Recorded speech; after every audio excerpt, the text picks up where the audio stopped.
안녕하세요. 낙서인간입니다. 오늘 읽을 책은 폴 칼라니티가 쓴 숨결이 바람들 때입니다. 이 책의 부제는 36 젊은 의사의 마지막 순간이라고 되어 있는데요. 총망받던 스탠퍼드 대학병원의 신경외과 레지던트가 폐암 판정을 받은 후 2년 동안의 절박한 투병 과정을 기록한 내용입니다. 항암 치료 중에도 아내와 상의해서 아이를 갖고 일에 더욱 몰두하며 삶의 의지를 이어가던 저자의 마지막 기록 부분을 읽어보겠습니다. 루시의 분만 예정일은 아무런 진통 없이 지나갔고 내 퇴원 일정도 드디어 잡혔다. 암 진단을 받은 뒤로 체중이 18kg 이상 줄었고 지난주에만 7kg이 빠졌다. 그래서 중학교 2학년 때와 같은 몸무게가 되고 말았다. 머리카락 역시 숱이 엄청나게 줄었다. 특히 지난달에 유독 많이 빠졌다. 나는 다시 깨어나 세상을 민감하게 의식하게 되었지만 형편없이 시들어버렸다. 피골이 상접해서 마치 살아있는 엑스레이 사진 같았다. 고개를 드는 것조차 힘이 들었다. 물잔 하나 들어 올릴 때도 양손을 써야 했다. 독서는 아예 생각도 못했다. 나와 루시의 부모님들이 우리를 도와주러 오셨다. 퇴원하고 이틀이 지났을 때 루시는 처음으로 진통을 느꼈다. 어머니가 나를 에마에게 태워다 주는 동안 루시는 집에 남았다. 좌절하셨나요? 에마가 물었다. 아니요. 그렇게 될 거예요. 회복하려면 오래 걸리니까요. 뭐 인정할게요. 크게 보면 좌절한 게 맞아요. 하지만 하루하루 다시 물리치료를 받고 조금씩 회복하는 걸 받아들일 준비가 되어 있어요. 한번 해봤으니 별거 아니겠죠? 저번 촬영 결과는 봤어요? 에마가 물었다. 아니요, 이젠 안 챙겨봐요. 결과는 좋아요. 예전 상태 그대로 유지되고 있는 것 같아요. 어쩌면 조금 줄었을 수도 있고요. 우리는 앞으로의 일을 의논했다. 체력이 더 나아질 때까지 화학요법은 보류하기로 했다. 현재 상태로는 실험적인 시도는 피하는 것이 좋았다. 어느 정도 체력을 회복할 때까지 항암 치료는 어려웠다. 나는 축 늘어지는 목 근육을 받치기 위해 벽에 머리를 기댔다. 머리가 복잡해서 생각이 잘 정리되지 않았다. 새나 별자리표에서 혹은 돌연변이 유전자나 카플란 마이어 곡선에서 비밀을 뽑아내 수정점을 쳐줄 예언자가 필요했다. 에마, 다음엔 뭘 해야 하죠? 더 힘을 내세요. 그게 중요해요. 하지만 암이 재발하면, 그러니까 확률이... 나는 여기까지 말하고는 멈췄다. 첫 번째 치료인 타세바 투약은 실패로 돌아갔다. 두 번째 치료인 화학요법을 시도했다가 나는 거의 죽다 살아났다. 세 번째 치료는 만약 내가 살아남아 그 치료를 받는다 해도 성공 가능성이 그리 크지 않았다. 알려지지 않은 수많은 실험적인 치료법들이 있었다. 회의적인 말들이 내 입에서 흘러나왔다. 그러니까 수술실로 복직하거나 다시 걸을 수 있게 될지도 모르죠. 아니면 당신에게는 아직 5년이라는 시간이 남았어요. 에마가 말했다. 그녀의 말은 권위 넘치는 신탁의 말투도 아니었고 진정으로 믿는 사람의 확신 같은 것도 묻어나지 않았다. 그녀는 내게 호소하듯이 말했다. 뇌를 다쳐서 오로지 숫자로만 말할 수 있었던 환자처럼 에마는 내게 말을 하고 있다기보다 이런 일을 진정으로 통제하는 힘을 가진 존재에 호소하고 있었다. 그녀 역시 한 인간에 불과했다.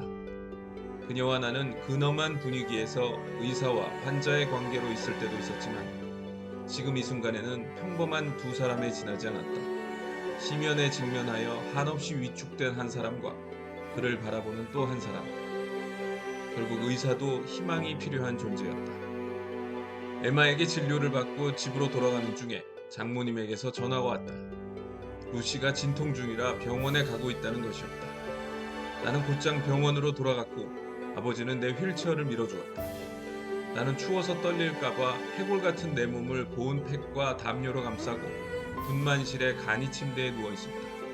이후 2시간 동안 나는 루시와 간호사가 분만 의식을 치르는 모습을 지켜보았다. 진통이 오면 간호사는 힘을 주라고 하면서 숫자를 셌다. 루시는 내 쪽으로 얼굴을 돌리며 웃었다. 운동하는 것 같아. 나는 간이 침대에 누워 루시에게 미소 지으며 아내의 배가 부풀어 오르는 걸 지켜봤다. 앞으로 루시와 내 딸의 삶에는 많은 것들이 부재할 것이다. 내가 아내와 딸 옆에 지금처럼만 존재할 수 있다 해도 나는 담담히 받아들이겠다. 자정이 지나고 간호사가 나를 살짝 찔러서 깨웠다. 거의 다 됐어요.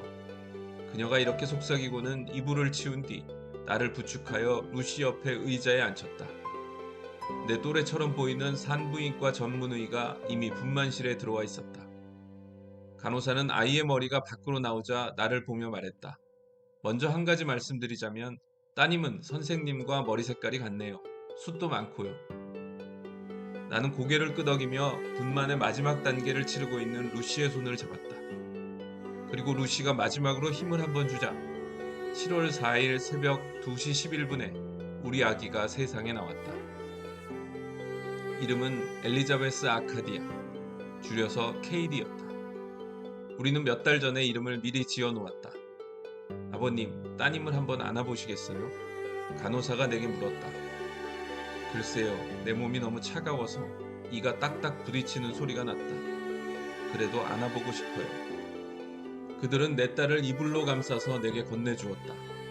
한쪽 팔로 아이의 무게를 느끼고 다른 팔로 루시의 손을 잡고 있으니 삶의 가능성이 우리 앞에 펼쳐지는 듯했다. 내 몸의 암세포는 여전히 죽어가거나 아니면 다시 자라고 있을 것이다. 내 앞에 펼쳐진 넓은 지평선에서 나는 공허한 황무지가 아니라 그보다 더 단순한 어떤 것을 보았다. 그것은 내가 계속 글을 써내려가야 할 빈 페이지였다. 그래도 우리 집에는 활기가 넘친다. 하루가 다르게 한 주가 다르게 KD는 성장하고 있다. 처음으로 뭔가를 움켜잡고 처음으로 미소 짓고 처음으로 웃음을 터뜨린다.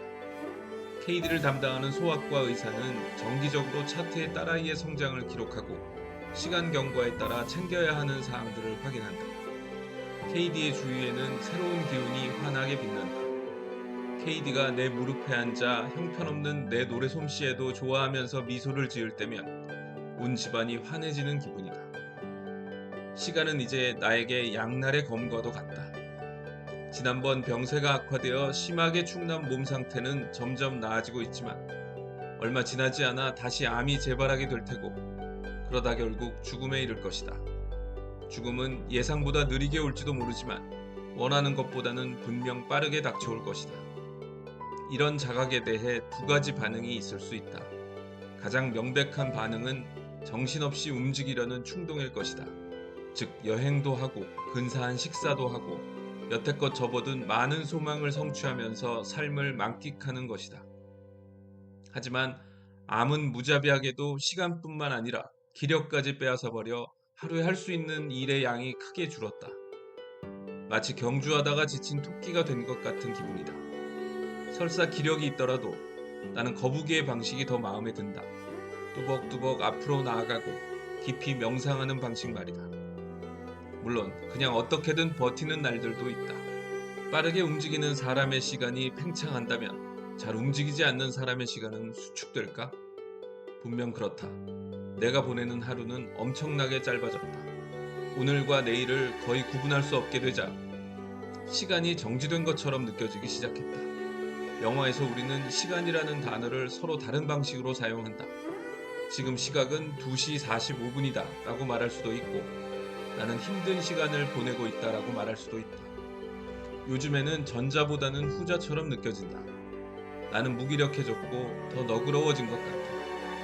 수술대 위에 환자에 집중하던 외과의 시절에 시계바늘이 제멋대로 움직인다는 생각은 했었지만 의미 없다는 생각은 단 한 번도 해본 적이 없다. 지금이 몇 시인지 오늘이 무슨 요일인지 이제는 아무런 의미가 없다. 의료훈련은 철저하게 미래지향적이며 나중에 큰 보상을 위해 현재의 유혹을 참는 능력이 무엇보다 중요하다. 사람들은 5년 후에 뭘 하고 있을까 늘 생각한다. 하지만 나는 5년 후에 내가 뭘 하고 있을지 알 수 없다.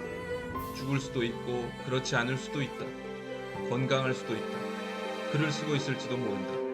어떻게 될지는 정말 모르는 일이다.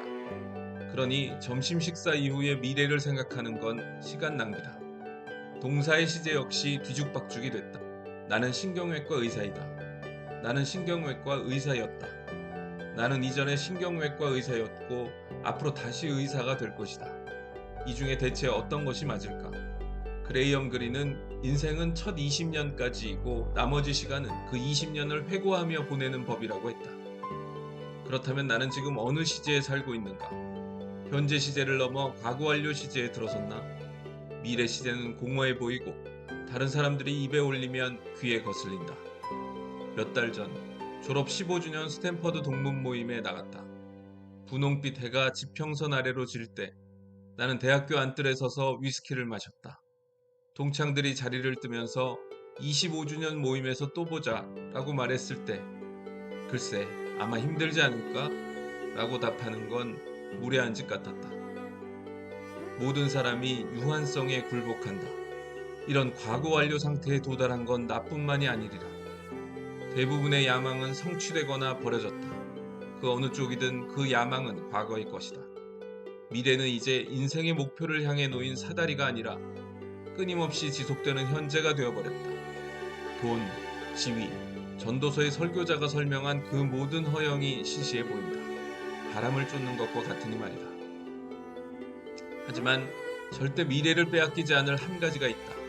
우리 딸 KD. 나는 KD가 내 얼굴을 기억할 정도까지는 살 수 있었으면 좋겠다. 내 목숨은 사라지겠지만 글은 그렇지 않다. KD에게 편지를 남길까 하는 생각도 했었지만 대체 뭐라고 써야 할까? KD가 15살이 되었을 때 어떤 모습일지 나는 알 수가 없다. 우리가 지어준 별명이 딸아이 마음에 들지도 알 수가 없다. 미래가 창창한 이 아이는 기적이 벌어지지 않는 한 과거만 남아있는 나와 아주 짧은 시간을 함께 보낼 것이다. 이 아이에게 내가 해줄 수 있는 말은 단 하나뿐이다. 그 메시지는 간단하다. 네가 어떻게 살아왔는지, 무슨 일을 했는지, 세상에 어떤 의미 있는 일을 했는지 설명해야 하는 순간이 온다면 바라건대 네가 죽어가는 아빠의 나날을 충만한 기쁨으로 채워줬음을 빼놓지 말았으면 좋겠구나.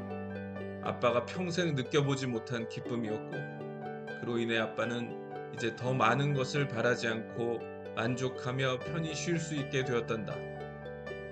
지금 이 순간 그건 내게 정말로 엄청난 일이란다.